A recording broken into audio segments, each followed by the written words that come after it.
Okay, I'm going to go ahead and end the poll. And Shelky, are you able to see the results? Uh, Because I can, and I can I share them cannot. if you'd like. I can't. Okay, no problem. The first question was, what do you currently have in your yard? And 82% said lawn, 9% said drought-tolerant garden, and 9% said other. So it Mm. looks like we have a lot of people here who are in need of transforming their lawn to drought-tolerant landscape. Number 2 is, how satisfied are you with your current yard? Uh, very satisfied, 0%. Okay. 9% are satisfied, 27% are somewhat satisfied, and 64% are not satisfied. So you are in the right place. You are in good hands. Thank you for joining us. Question 3, why are you interested in lawn conversion? 91% I want to save water for the environment. 36% said my water bill is too high. I want to save on cost. And 55% I want to have an attractive garden. Question 4, where do you need the most help when considering lawn conversion? Looks like it's pretty equal here. Most say design, installation, and cost/budgeting. Let's see. And it looks like most of our participants here are interested in converting their lawn now, in 6 months, and in a year. And a lot of our participants are from Sunnyvale or another Bay Area city. Okay, great. Thank you for answering the poll questions. I'm going to go ahead and close that out. We're now ready to get started. Good evening, everyone. My name is Izzy, and I'm from the city of Sunnyvale, and I will be moderating tonight's program. Along with our co-sponsor, Bosca, and our instructor, Shelky Tao, I want to welcome you all to our class. And next slide, there we go. Before we begin the program, I'm going to go over some guidelines for successful participation in the webinar. First, all attendees are muted by default to reduce background noise to the presentation. We will be pausing periodically throughout the presentation to allow for questions, and we highly encourage you to ask any questions that you have. If you would like to ask a question, you can do so in one of two ways. The first option is to use the raise the hand feature. I will then call upon you and unmute you to ask your question. The second option is to type your question in the Q&A. I will then read the questions to our instructor or respond directly in the chat. And this illustration, as you can see, shows where you can find the raise hand and the Q&A button. And I'd also like to note that this webinar is being recorded and will be made available on Bosca's website. Now that we have that out of the way, I would like to share a little background on Bosca's landscape education program. Bosca is a special district that represents the interests of 26 cities, water districts, and private water companies, all of which purchase wholesale water from the San Francisco Regional Water Supply. Bosca member agencies collectively serve over 1.8 million residents and 40,000 businesses in San Mateo, Santa Clara, and Alameda counties. Bosca's goal is to ensure a reliable supply of high-quality water at a fair price for our agencies and their customers. Consistent with that goal, Bosca provides a regional water conservation program to support our agencies in improving water use efficiency. The landscape education program is one element of that conservation program. While we have made significant strides in water use efficiency in the past decade, there's still more room for improvement. Outdoor water use represents the single largest untapped opportunity for water conservation in the Bosca service area. Outdoor water use reduction through the use of water-efficient plants and innovative techniques can help conserve water and ensure that future water supply needs are met. A few highlights on additional conservation programs that may be of interest to you. Valley Water has several rain barrel rebate options, as you can see here. You can get up to $35 for installing a rain barrel, 50 cents a gallon for installing a cistern, and $1 per square foot for installing a rain garden. Bosca has a newly redesigned landscape rebate program, which provides rebates to customers of participating water agencies for replacing water-intensive lawn space with water-efficient landscaping. Bosca also has the I Heart Gray Water program, which gives residents up to $200 in rebates for connecting a washing machine to a gray water irrigation system. Next, there's the Bosca Lawn Be Gone rebate, which gives residents various rebates for transforming their lawns and making them more water efficient. A new addition for Bosca is the Smart Controller program, which provides instant rebates and heavily discounted pricing on purchase of the Ratio 3 irrigation controller. This controller can be operated on your smartphone and normally retails for $280. Through this program, customers of participating water agencies can purchase a controller for $100 plus tax. For more information or to find out which of these programs are available in your area, visit bayareaconservation.org. The City of Sunnyvale encourages you to participate in rebate programs offered by Valley Water. We offer $2 per square foot of rebates for replacing your lawns and plants that require a lot of water with drought-tolerant plants or permeable hardscape. We also offer up to $200 in rebates for properties that connect a clothes washer to a gray water irrigation system. In order to qualify for these rebates, please make sure you apply first. A common mistake is that residents get very excited about the rebates and start transforming their lawn before making sure that they qualify. Also, are you looking for compost? Free compost and mulch are available for Sunnyvale residents at the Smart Station. Stop by Monday through Sunday, 8 a.m. to 5 p.m. with your own shovel and container. One of our most popular programs is our landscape rebate program. We will give you a rebate for taking out your inefficient lawn and putting in a low water use landscape. San Jose municipal customers qualify for up to $2 per square foot. California native landscapes and water-wise landscapes need 1 to 3 years of water to establish, and then they may not need any more, even during the hottest summers or driest winters. This is a good project to start now while we hope that the next winter is wet as well. Also, with the same application, you can apply for efficient irrigation equipment, including inline drip irrigation, smart irrigation controllers, and rain sensors, so your system only turns on when your plants need it to. Additional information on water-wise gardening can be found on southbaygreen.gardens.org, where they also have some landscape design and templates as well. It's a great way to get some ideas before you go ahead and apply for those rebates. This here is a snapshot of the WaterWise gardening website. It provides resources to support residents in water-efficient landscape renovations and management. Resources include a gallery of gardens with plants identified, plant selection tool, and even a watering calculator.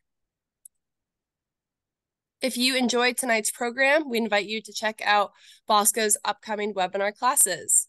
You can view the full schedule and register at bayareaconservation.org. Now, I have the pleasure of introducing our instructor, Shelky Tao. Shelky is a landscape designer and founder of waterefficientgardens.com, an online landscape design business that excels in low water and native garden designs. She is a sustainability-driven landscape design pro, committed to developing attractive, water-efficient, and ecosystem-friendly landscaping designs and solutions. Her work has been featured in the statewide Save Our Water campaign, Mercury News, and many local papers around the Bay Area. Prior to Water Efficient Gardens, Shelky worked over 10 years in the high-tech industry in Silicon Valley. She received her Certificate of Achievement in Environmental Horticulture and Design from Foothill College and MBA from the Anderson School at UCLA. Shelky, thank you so much for joining us. Please take it away. Thank you. No problem. Hi, everyone. Thank you for joining this webinar tonight. Very excited to talk to you about lawn conversion. Exciting topic. Let me go ahead and share the PowerPoint.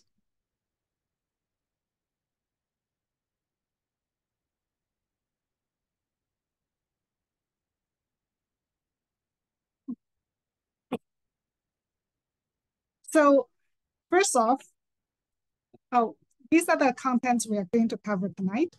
We'll first talk about what is lawn conversion and why should we do it, and then some methods of removing the lawn, and then we can share some design ideas and how to select plants. At last, we are going to go into Q&A. So what is lawn conversion? So before I answer that, I would just like to show some before photos or lawn photos.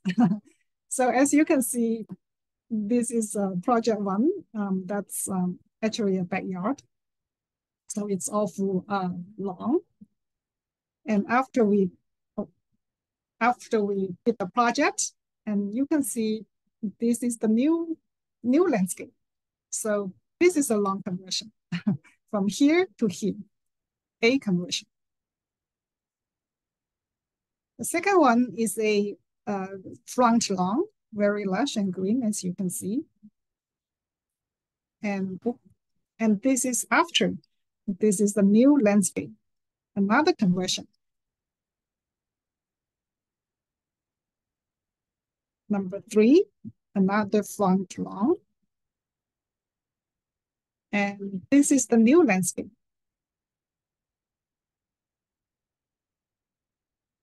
Front lawn, new landscape. This is a backyard. Oh, I missed that one photo, sorry. Oh, here. This is after. That's how it looks like. It's instead of grasses, we have plants. Another conversion.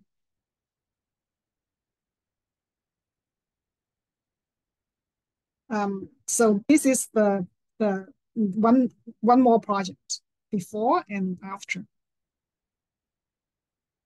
So what do these changes have in common? We can take a look. So first, the plant. Before, it's all grass, right? It's just lawn. But now the new landscapes, they have plants. It's like from just one plant grass to many different plants. And they are just not any plants. They are native and drought-tolerant plants. That's the number one change for this conversion. The second one is that along with this change, it went from just one color, green, to many different colors. It went from does not attract pollinators to attract many pollinators. Anytime I go back to visit these gardens, I almost for sure will see at least a bee or bird or butterfly flying around in these gardens. Because with the native plants, they are just mimics for the pollinators. So that's another huge change from this conversion. For the lawn, they are just grass, but these gardens, they are all covered by mulch. Lawns do not have any rain capture features, but here we many times will have a rain garden or a dry riverbed. Another huge difference is that the irrigation method. For lawns, you most of the time it's sprinkler, but here we just use drip. So this is another, along with the plants, that's another huge difference here from sprinkler to drip. So as you can see, that's summarized some of the key changes of this conversion. And these are the changes we want to make because collectively it can make our garden much more water efficient and also provide much bigger biodiversity value.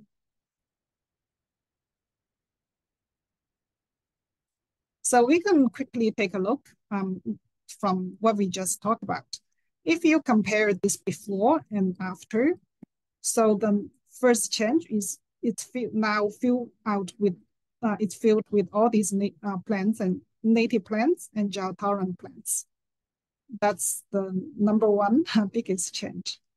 Then another one is that the irrigation here, it was just had a couple sprinklers in the ground. Now everything is irrigated by drip. The whole space is covered by mulch. Along with that, we also have rain garden feature here. So you can see there's a downspout here. And during the rain times, the rainwater will just flow into this rain garden. That's also another feature of this new landscape.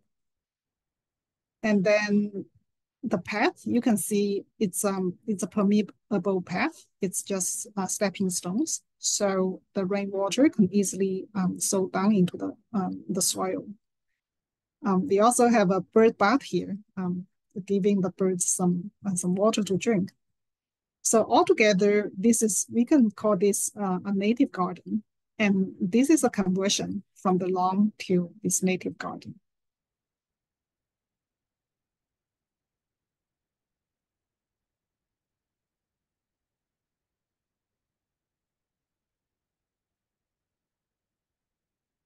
The kind of landscape we want to design, it's the new landscapes we just saw.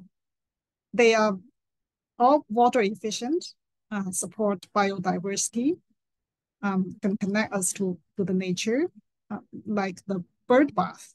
And you always, many times you will just see the birds drinking water from there. So if you are stepping into a native garden, you can see so many like these birds and butterflies flying around that really connect you to our nature. And then it's just a joy for us looking at these flowers, looking at these beautiful views.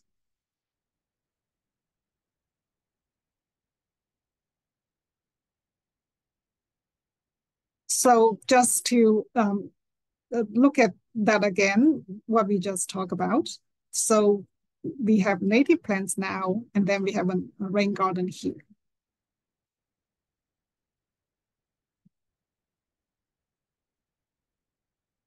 We have native plants here, and then we have a dry riverbed.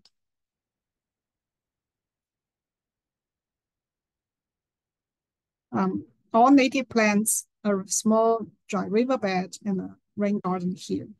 And then this is a deck and a wood path, so totally permeable.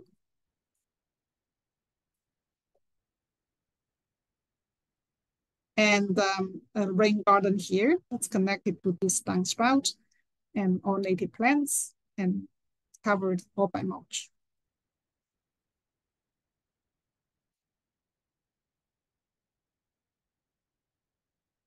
More native plants, drought-tolerant plant, dry riverbed. Actually, there's a rain garden on the side.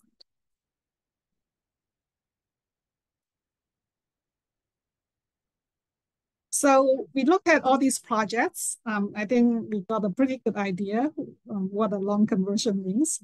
So the next question is, why should we do it? Why lawn conversion? Yes, we know it can save water, it can have all these good things, but exactly why? Definitely water saving. If we look at where we are using our water, here it shows like more than half of that water is used on just watering the lawns. I think in the slide that Isabella just showed, in Bosca, the outdoor water use is still the biggest chunk of water that we use. So when you think about it, right, it's just use that much water just to make our lawns look green and lush. It's just before, when we have unlimited supply of water, that sounds fine. But now, after we experience 2 megajoules, all the hot summers, now we really need to think about whether that's the best use of the water.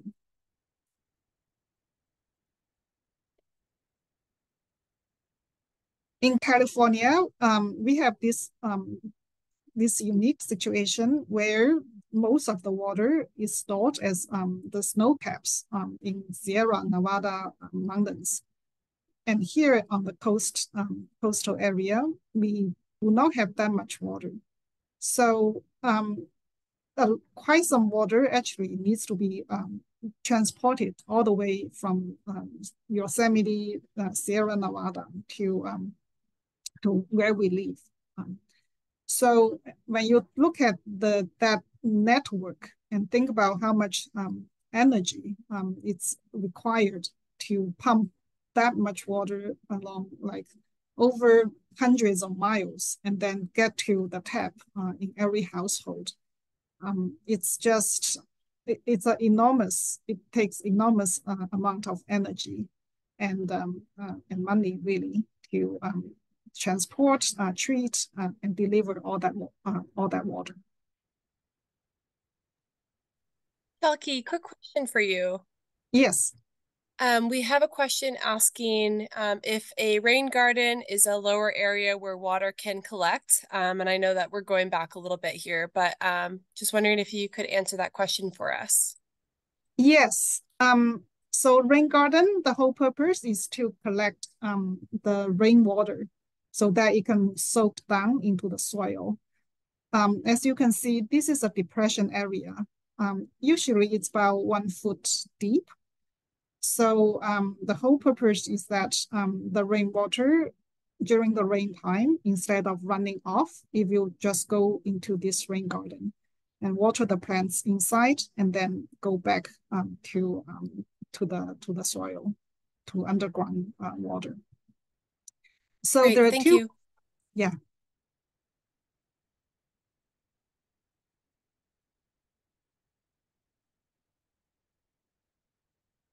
So then we can ask, why do lawns use so much water, right? To the point that it's consuming something like half of our total water supply. The reason number one is that the grass, those type that we use for lawns, they are high water use plants. So to keep a lawn lush and green like this, it takes something like 1 to 1.5 inches of water every week, and even more during the hot summer days. So if they can't get that water from the rain, then we just need to just give the city water. That's why they need the irrigation.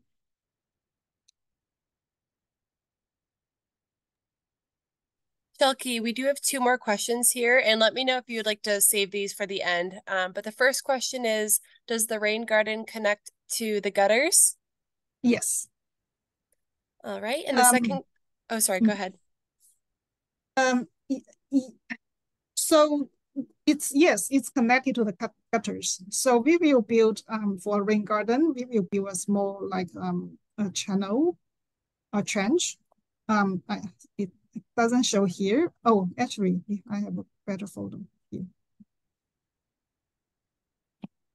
So you can see there's a small channel, just like about less than 1 foot wide, but then it's connected with the gutter here, the downspout here, and then as you can see, another end will be connected to this rain garden area. So the rainwater will just flow into the rain garden during rain time. Gotcha. And the second question is, what is the purpose of a dry riverbed? It's almost the same. It serves almost the same purpose as a rain garden in that it will just absorb as much rainwater as possible.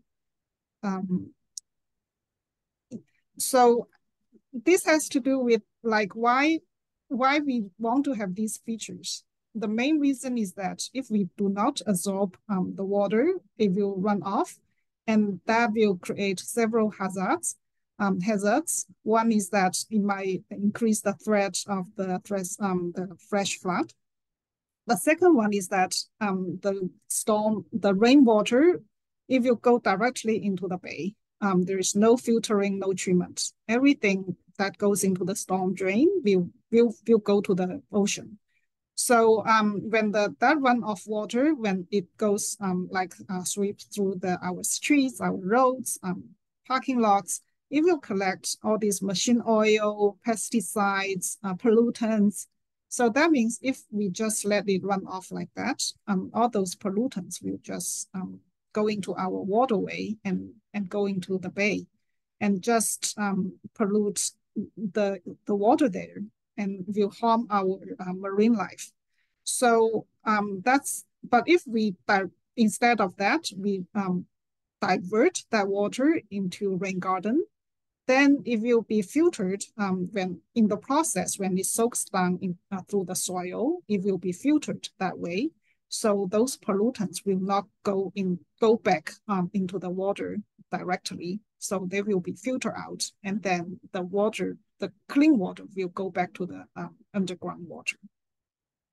Another huge reason is that we have the aquifer down underground, but then during the droughts, because we did not have enough water, so many places they just pump the underground water.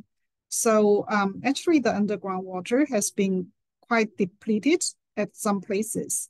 So it's pretty critical for us to put as much water back to the aquifer as possible. In some places, because the groundwater was pumped so much, the whole land just sunk.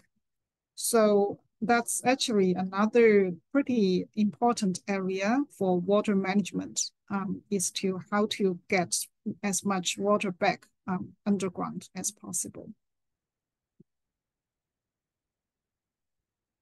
Okay, I will continue.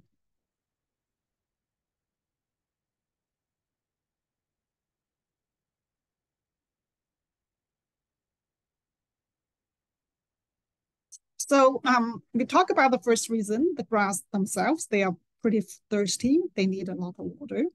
Another reason has to do with our unique environment here in California. We are one of the Mediterranean climate zones. That means that we get our rainwater in winter, but then the summer is dry. That's opposite to most areas in the world. So as you can see from this chart, we get, as you can see, the rainwater is like, most of that comes in December to about now. That's exactly what we just went through. But then almost nothing during summer. But then those the grasses, as we just saw, they need 1 inch of water every week. So that means that they just need like about 4 inches of water, pretty much. Or even in summer, it will just increase. And as you can see, we just don't have enough rainwater to meet that demand. That gap then can only be filled with irrigation. So that's another reason it takes so much water.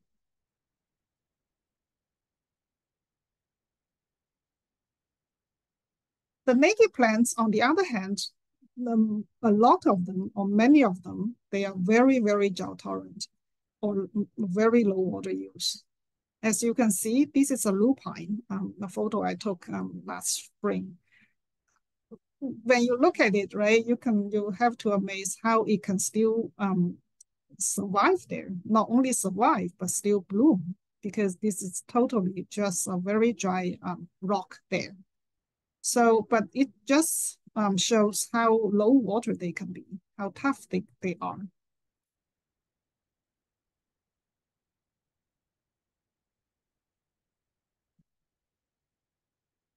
So since these native plants, they are adapted to California's climate, the rainwater is enough for them. They don't need any supplemental water. When the rain starts to come in December, then they just like wake up, and then they will just go into this growth period, and just will bloom and grow and all the way to spring. But then when it's going to summer, a lot of them will actually go into dormancy or semi-dormancy. and just like stay quiet and conserve all that water until December comes again or winter comes again. So this water is already fine for them. They don't need any additional water.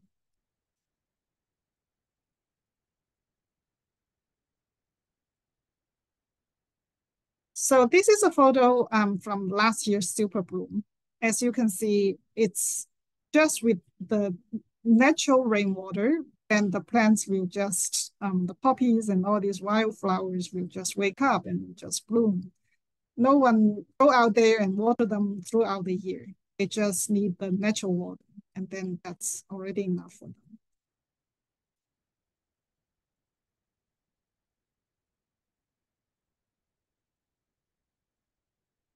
So in this project, after we transform this lawn to this garden, rain garden and this native garden,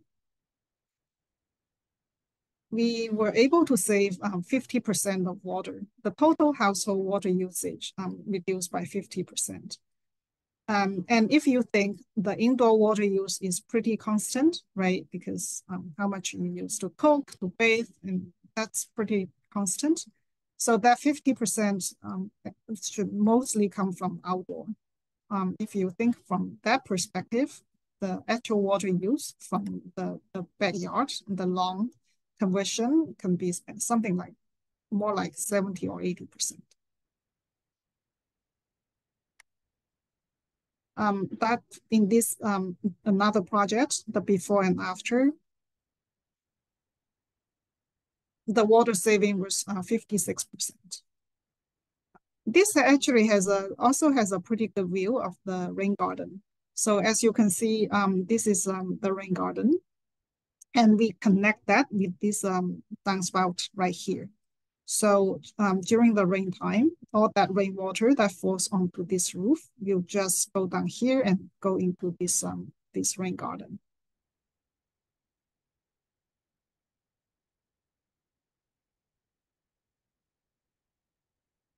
One thing I want to call out is that some people might ask, well, I know a lot of plants are also drought tolerant. Then why should we still use native plants? Why can't we just use drought tolerant plants? The answer is that yes, drought tolerant plants definitely are better than the lawns. So if you look at this line here, this red line is what the 4 inches for the lawns. That's how much water they need. And drought tolerant, let's say they only need 2 inches, half of that. But yet, as you can see, during the summertime, they still need water. Because we don't have rain in here in California during that time. So that means we still need to water them. And the native plants, as said, they are accustomed to our long dry summer. So they don't need any water or almost no water during that time. So they can just go like along the curve and no additional water. That's why if everything, like if they provide the same look, same attribute, it's still better to go with native plants. This is the example for that is the eastern and western rabbit. This is a western rabbit, our native. This is a eastern rabbit. You can see them more like in New York and those East Coast cities. Both are drought-tolerant plants, but the western rabbit is even more drought-tolerant than eastern one. So if we want to have a small flower tree here for our gardens, the recommendation is to go with the western rabbit.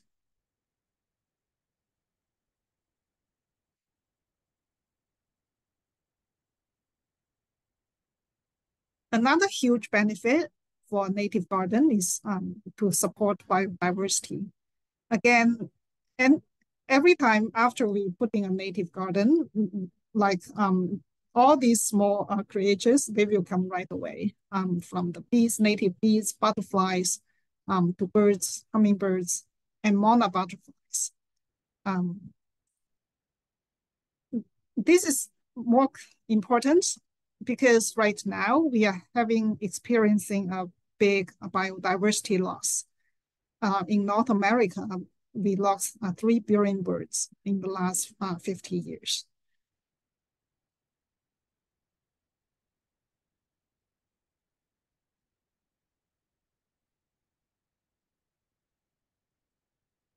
So in the whole world, there are about, I think, 38 now biodiversity hotspots. So what does it mean for biodiversity hotspots? It means an area that has at least 1,500 species, but then have lost at least 70% of them. That means they are very rich places in terms of biodiversity, but unfortunately, they have lost 70% of them.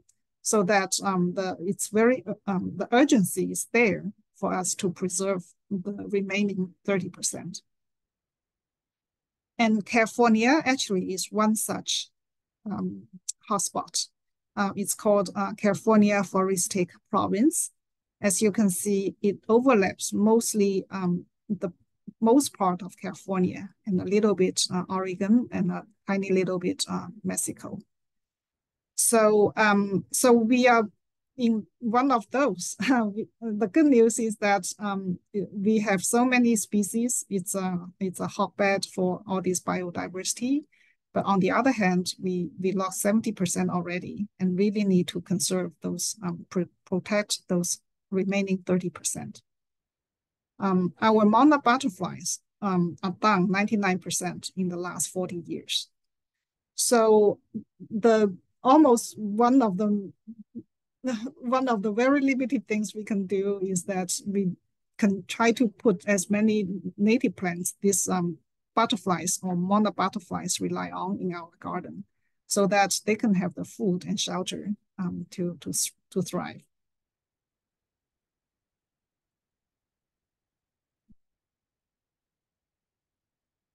So that's what I did. So in every garden that I design now, I will try to put at least a couple native milkweeds. For the monarch butterflies, they only have a very limited number of host plants. This narrow leaf milkweed is one of them. So after we put in this garden and planted a couple here at this corner, and the butterflies, they come. It's like instant. They are always, it almost seems like they are always on the lookout. And once they found a good native plant, native milkweed, they will just come over. So that's how the native garden can be so important for us and for these monarch butterflies.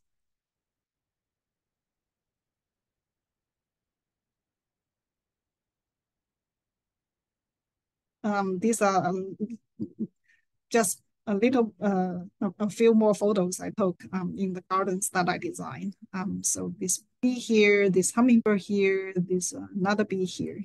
It's just, there's so many. I just put a couple here to show that native gardens can really be our one of the best things we can do to protect our biodiversity.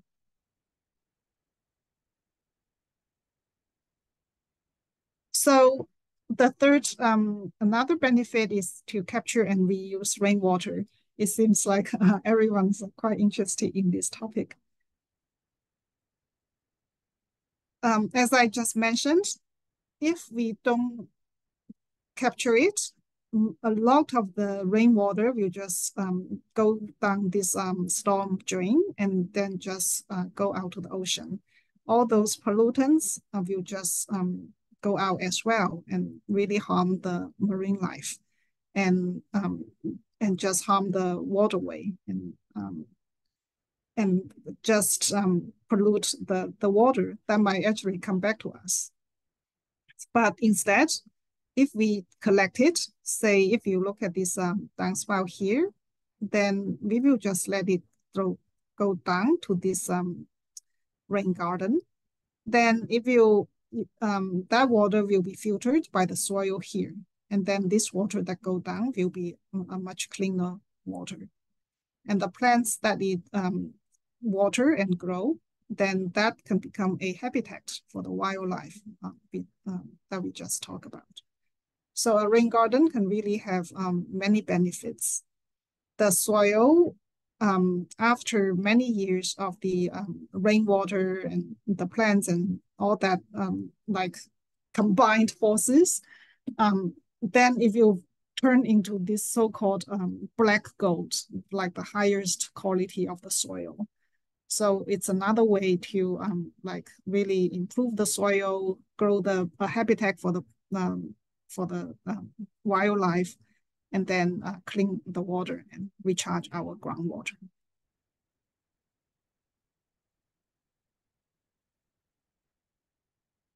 So this is the rain garden. So this shot is a little bit closer. And this native plant here, once it grows from this rain garden, it really becomes this magnet to attract the bees and other pollinators. I think I put the, can I? Oh, I cannot. Let me.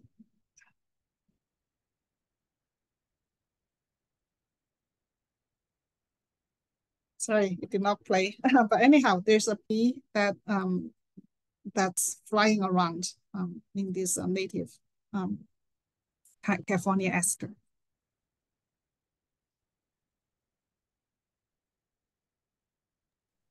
Hey, Shelky, I have another question for you. Sure. How long does the mulch or tin bark last for? It lasts actually pretty long. So there are different types of mulches. The ones I like. So this I would say this one right here, a little bit finer, 10 barks. The ones I like, it's a little bit bigger, like 2 to 3 inches long. Those actually can last 3 to 4 years or 5 years. I did my first garden like 6 or 7 years ago. I think most of the mulch are still there. So yes, some of the mulch they will get lost during the years, but from my experience, they can last a good few years.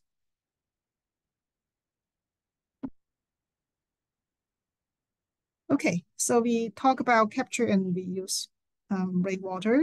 So the other things it connects us to nature. It adds the curb appeal, right? Everyone would love to look at a garden that has beautiful flowers, beautiful trees, and it can boost everyone's mental health.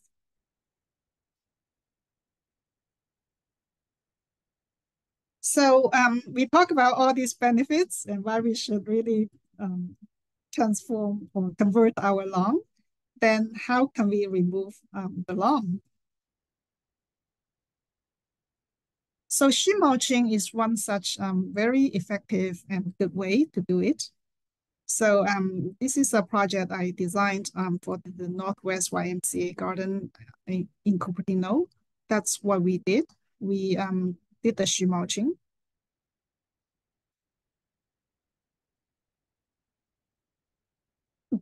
There are a couple great benefits of sheet mulching. The first one is that it can kill the weeds, really, or one of the easiest way to kill the weeds. If you don't do that, then you just need to physically remove them. That takes much more work. Now here, you just need to collect all the cardboards and then cover where the grass is. And if you just give it like a couple months, and if you just kill off the grass. So that's one of its biggest function. If you also keep some moisture in soil, like during this time when we have a lot of rain, that cardboard will keep that in soil. The earthworms, they love the cardboard, and it's pretty much like they eat the cardboard from here, and then they will just have that black goat from another end. So so it's a good way to increase the richness of the soil. And another big one is that it's very easy to do it yourself. If you talk about, right, remove the grass all by just physically do that, that's a lot of work. But here, even with this such a big space, we just need to put down the cardboard. So if you just want to DIY for your conversion, that's a very good way to go with.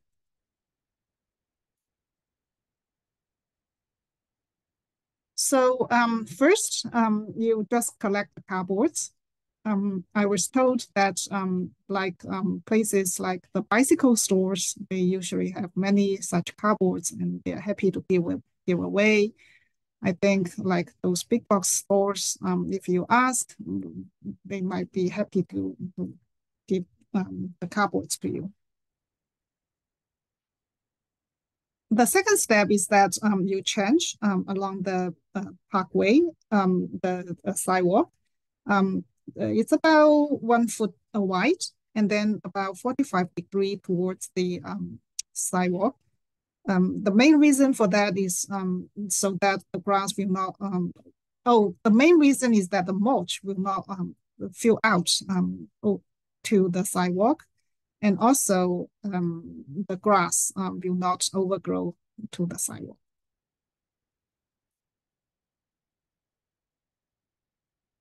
Then when the day comes, then you just do the mulching.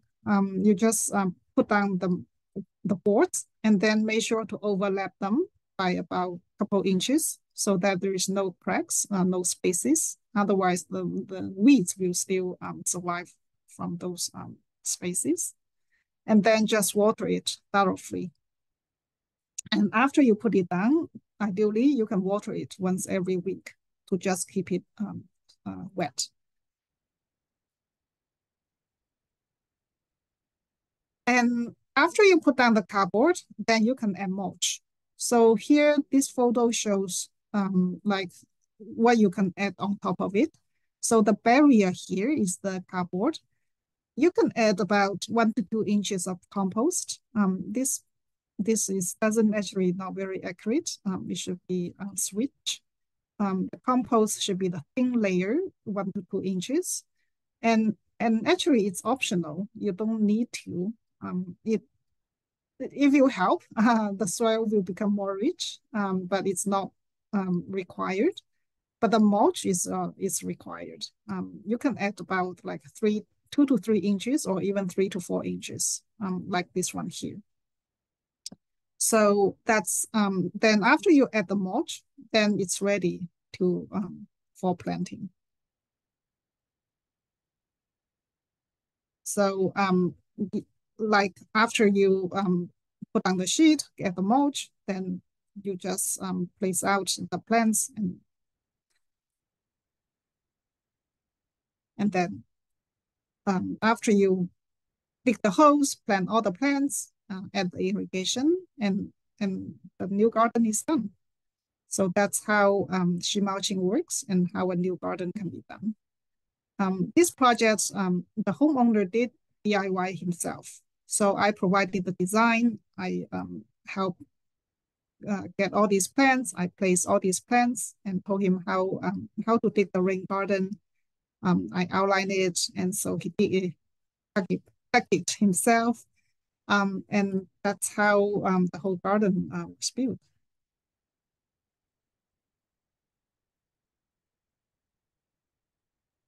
So other methods, well, you just physically remove it. Some people use the cutters, but anyhow, it's just more work than the mulching. There's another way of, you just bake it with a clear top. You use those plastic top, clear ones. During the hot summer days, you just cover it and then hope the sun can bake the grass bed. But you can only use this method in summer.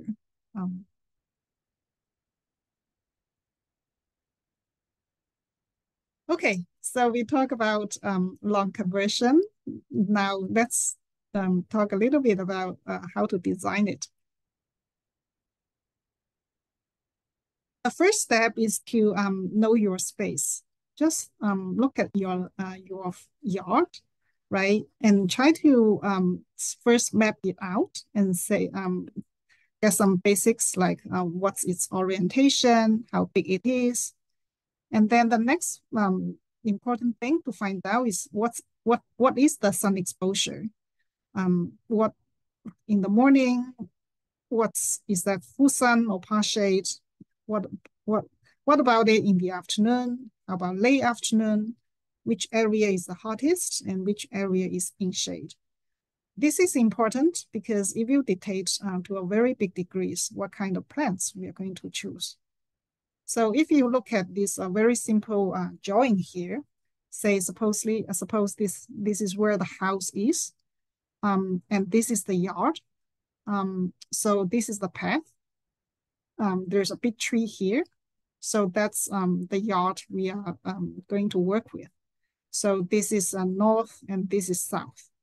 So if we look at just by looking at this very simple diagram, we can pretty much know that here will be very hot and full sun, but then here with the trees shade in the afternoon, it will be in half shade or even full shade.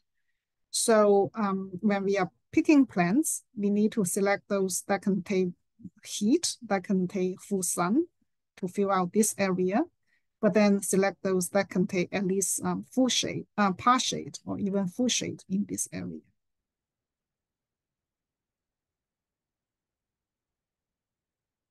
Another basic fact to check is that do you have a rainwater source? As you can see here at the corner, there's this gutter, so that's where you have a rainwater source. So you can add it here to indicate that you will have rainwater during rain time.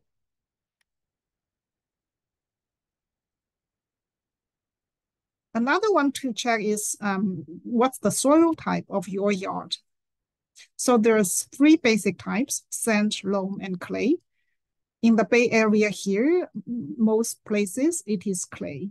The way to find out is to get some soil, add some water, and put it in your palm, and try to make a ribbon out of it.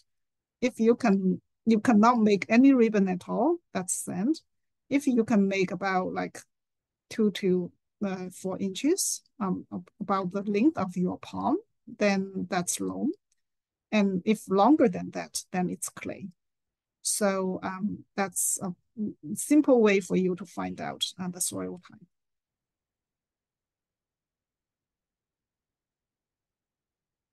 After you find out the basic facts of your yard, then write down your goals. What do you want to achieve in the new landscape? Is this a front yard or is this a backyard? So for the front yard, when I was designing this project, working with the homeowner, they say they want to be able to walk around the garden. So that's why I designed this big wide path here so that it's easy for them to walk around. Here, they just want to have a deck, a small space, so that they can have breakfast, read paper. So that's how I designed the deck space here, and then put the 2 rain garden here so that they can enjoy their time here, but also get close to this rain garden and see how the plants bloom and grow. Some people, they want the garden, so they want to have veggie beds. Then you will need to watch which corner have the full sun and place those veggie beds there. Play area, ducks area, and path. So one good way is to write them all down so that you can come back and check that these goals are met with the design.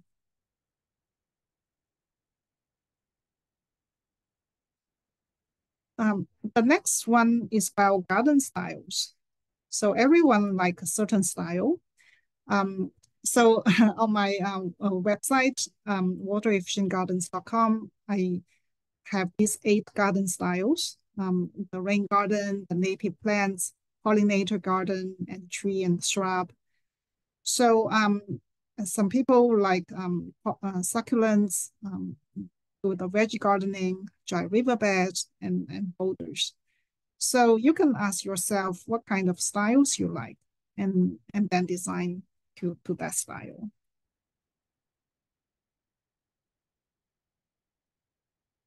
Then the next one is to select the plants. Again, the sun exposure is really the key factor here.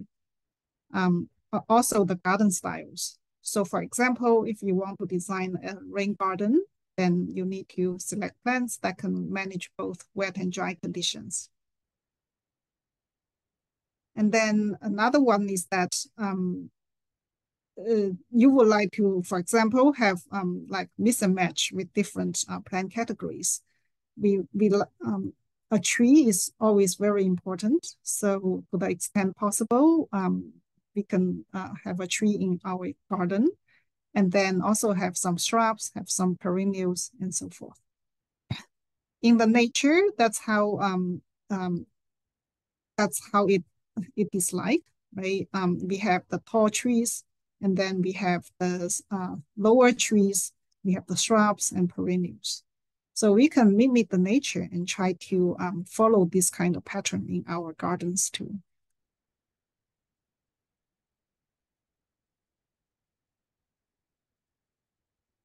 Tree is super important for us and for the environment. It's attractive.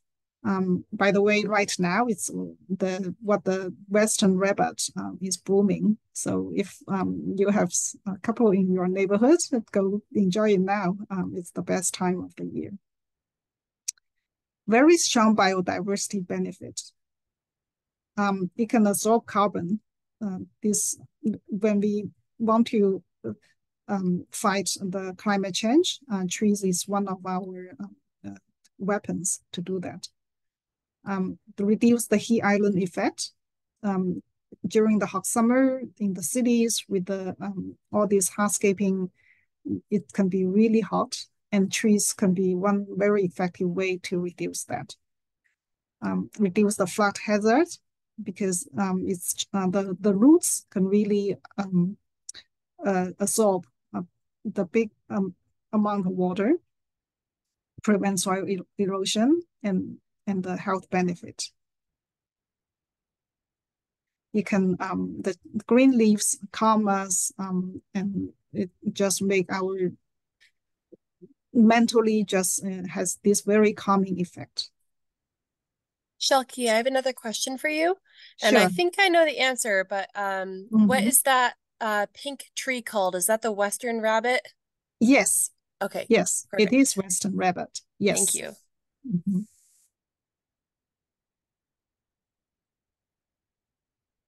One of the biggest benefits the tree can provide is the biodiversity benefit. If you look at this table for coast live oak, which is our native tree, it's confirmed it can attract 41 different species of butterflies and moths. It can host, and also likely 122. So altogether, we are talking about one tree can support something like close to 200 different types of butterflies and moths. For the eucalyptus and cream myrtle, it's like almost zero or very, very few. So that's why if you have the space and want to plant a small tree, go with Western rabbit. Don't do cream myrtle, because it doesn't provide any food to those. It doesn't host any moths, and with that, it doesn't support any birds population and other pollinators. So the plants we choose really have a very great big impact for the environment. So when we are designing our garden, we not only should not only look at its appearance, but also look at its biodiversity value. And with many native plants we have, actually it's easy to find plants that can fulfill both purposes.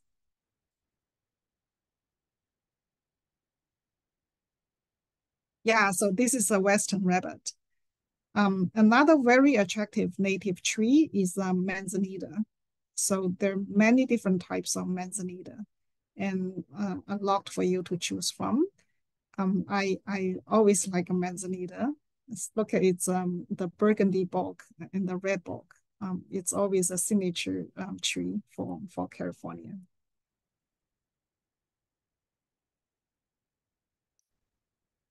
Flannel bush. So it's very splendid, extremely drought tolerant, but it is not a very easy tree to grow. Valley oak. Any oaks are good. Putting this way, you will not go wrong with oak. So if you have the space, and that an oak tree is always a good choice. Bladder pot. That's a shrub with bright yellow flowers. Coffee berry. It's a very versatile plant. We can do well everywhere, in sunny spot, in shade spot, half sun, half shade. If you just do well anywhere. It's called coffee berry. The Indians they use its fruits to make coffee. Ceanothus, that's another big California native. Again, just like Western rabbit, right now it's blooming season. So if you have a couple in your neighborhood, go enjoy them because this is the best time. Deer grass, bush monkey flower, silver lupine that we just showed. So again, these are some like my favorite native plants. They all have very beautiful colors, very drought tolerant, and just these plants that can attract all these pollinators. Common yarrow and peyote mint. So its leaf actually can be used to make tea. When I was working on a project, the homeowner specifically asked me to put in a couple coyote mint because he wants to make tea from its leaves. Seaside daisy in California.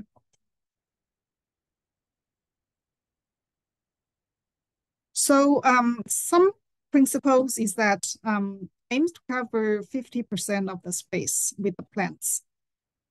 Actually, that's the one of the requirements for the rebate. That aside, because we want you to have a native garden, we don't just want to get rid of the grass, right? It's not like just get rid of it and then cover it with just mulch and we are done. No, right? We want to make full use of that space. As we just talked about, the one oak tree can support something like close to 200 different types of moths and butterflies. So when we do have that piece of land, actually it's very important for the environment. So to the extent possible, let's fill it with as many plants as possible, native plants. Right plant at the right place. It's mainly about the sun exposure. Some places, if it's really hot, then make sure to put some plants that can take that kind of heat. At the rain garden, right now, Valley Water is giving $300 additional rebate if you build a rain garden. So always a good idea to add one. Plant a tree. Everyone, you have your favorite flower colors. So when you design, you can think about the colors you like and try to like pick the plants with that kind of flower color. Prioritize plants of the high biodiversity benefits. So go with a Western rabbit. Don't do creep myrtle. Have a path so that you can walk around, look at the bees, birds, and butterflies, and just enjoy your garden. And the path and any hardscaping should be permeable. So these are the two examples of permeable hardscaping, this flagstone and filled with gravel in between, and DG, the decomposed granite.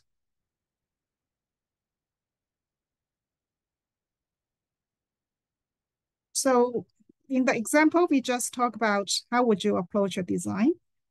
So first, let's add the rain garden from this downspout. So this is the rain garden right here. And then we can build this meandering channel to let the rainwater flow into it.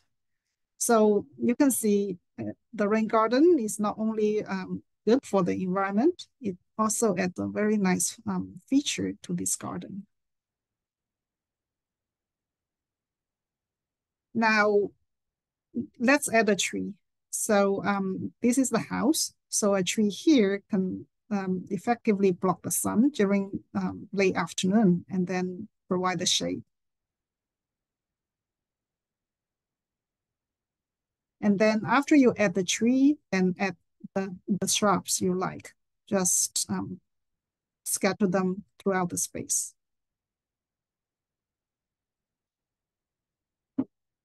I want to talk quickly about an actual project I did.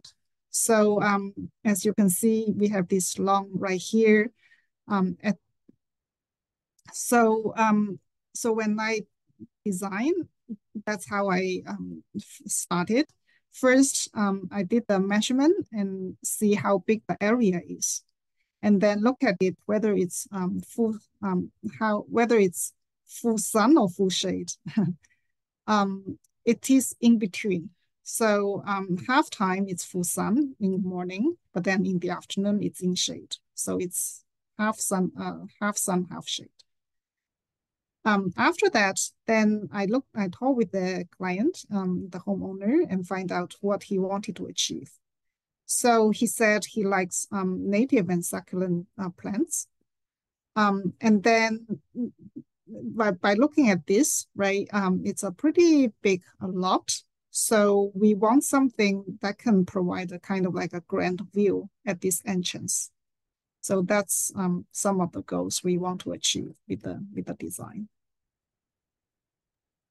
Shelky, I have a couple questions here for you.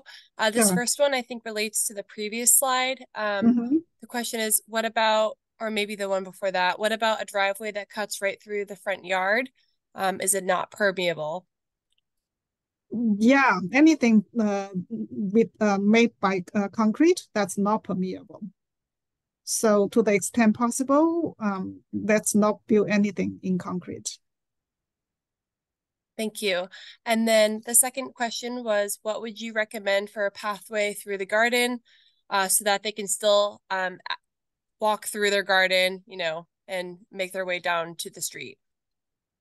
Yeah, I say the example that I showed, so this can be one good example that use the flagstones. It's not only looks attractive, but also again it's permeable. So environmentally, it's also very friendly. So that's one good way to do it. Another one is the DG. That's also very good, decomposed granite. So I would say these two are two good ways to do it. To use brick, that's another possible option. Yeah, but the worst is concrete. Don't do concrete. Thank you.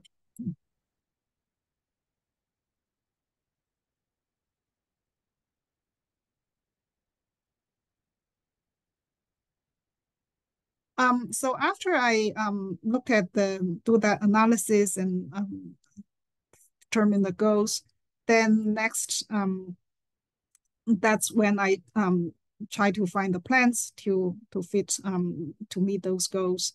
Again, he likes native and succulents, so that's what my main focus were. to find to have the native plants and succulent plants.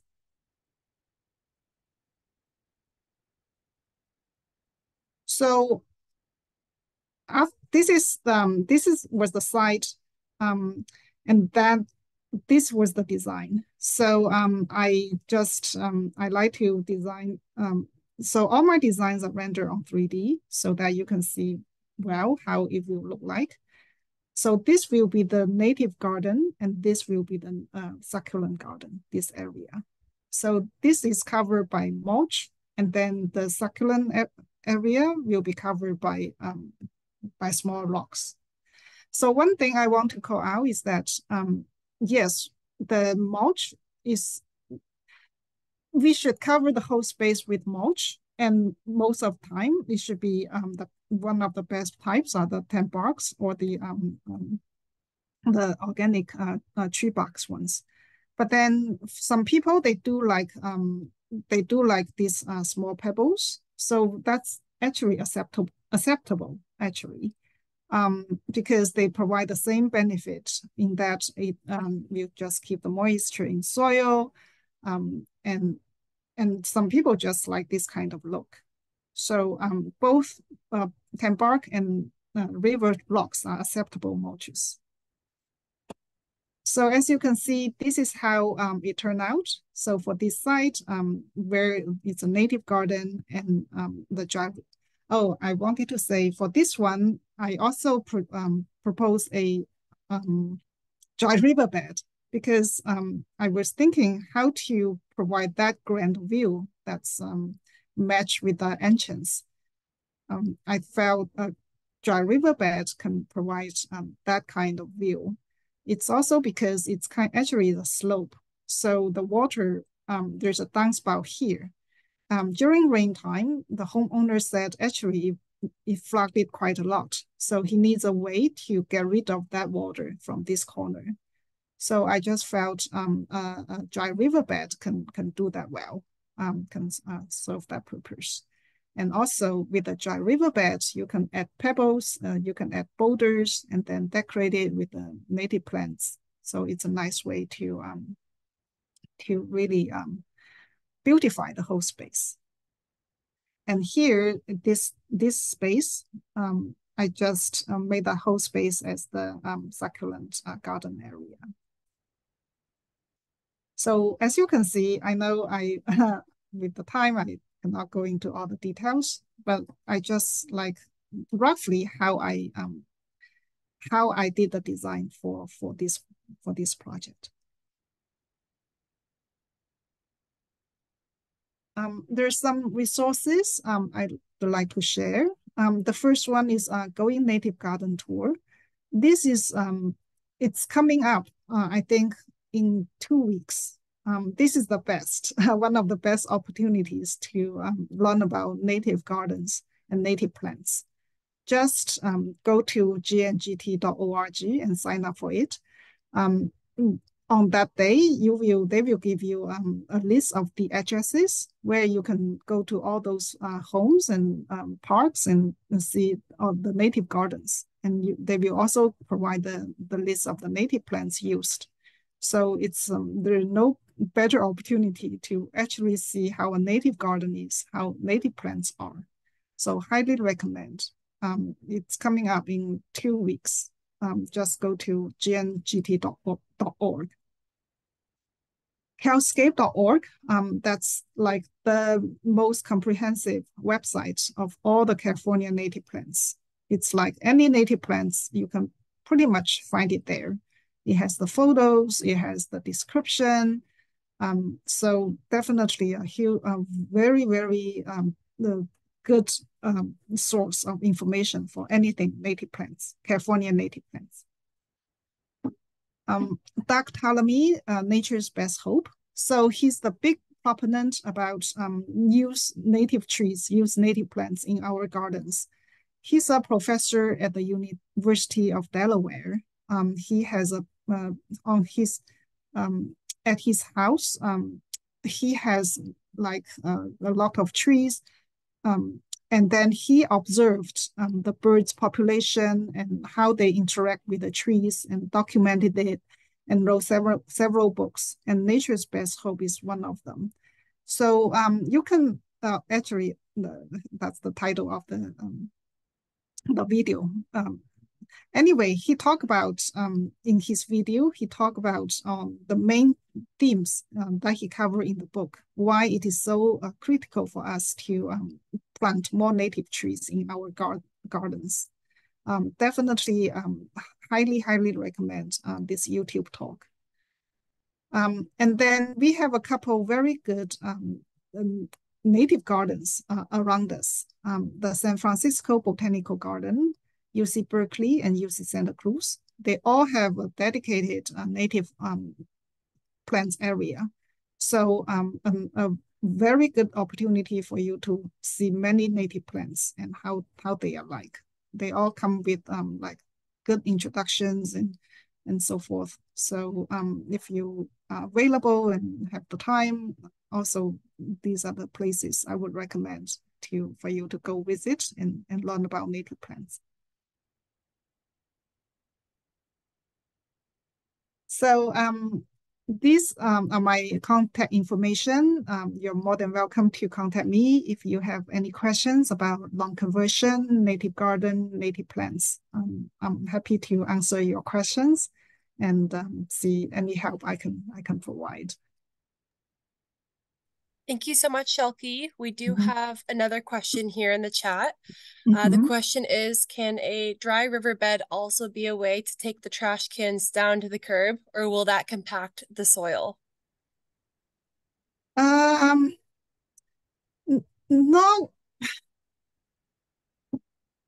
I think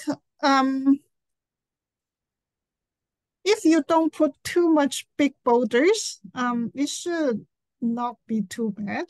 And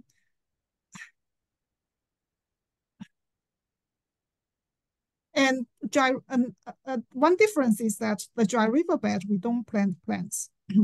So relatively speaking, unless you really want to preserve the soil, it's less of a concern. But for the rain garden, it is something we do need to pay attention because for rain garden, we do plant plants. So yes, we don't want to put too much stones there so that the soil becomes compacted. So do you have any specific concerns about dry riverbed making the soil compacted? My general answer is as long as there's no plants there, should be okay. But rain garden, yes, we don't want to put too many big, heavy stones there. Okay, good to know. So you wouldn't recommend walking on it if you don't need to? Because I think, yeah. Okay, good to know. We have another question. Somebody has wanted to convert their lawn for a very long time, but feels like they need a template to follow. Do you have any sites that you recommend that will have some type of template? Yeah, there are a lot of very nicely designed gardens. I know mine's the best, so yes, I can ask Shelky. Yeah. So I'm happy to send out some addresses so that you can go take a look. Thank you, Shelky. Another question here is, should we remove existing concrete sidewalks to the house? Yeah, if you would want to do it, yes, I would encourage that. I know in the city of Cupertino, they are giving $2 or $3 per square feet for you to remove that concrete. Yes, if you want to do it, I really commend you on that. Do it. I agree. I second that. Do we have any other questions for Shelky while we have her here? I just wanted to say, Shelky, that I particularly enjoyed all of your recommendations for drought-tolerant trees. My notes are completely filling the page, so thank you. I really appreciate it. You're very welcome. Do we have one more question? Oh, we have two more. Oh, we do have one here. Mhm. I have fake grass that I want to remove. Can someone take it? Do you have any information on that, Shalky? I doubt it. They are plastics. Maybe you can recycle it. I do not think that turf is what we're referring to here is recyclable. So I think Mm, that would go to landfill. I don't work in our solid waste division, so I'm not mm, entirely sure if that's something that would go to landfill or be considered hazardous waste if it has something in it. But yeah, I don't know of anyone that would take it. We have another question about how bad are avocado trees? What are your thoughts on that, Shalky? Well, yeah, they are good trees. They take water, but we also need food. So no, you can go into a native garden. That's fine. We Okay. Yeah, we encourage food production. Yes, definitely. Good to know. Any other questions for Shalky?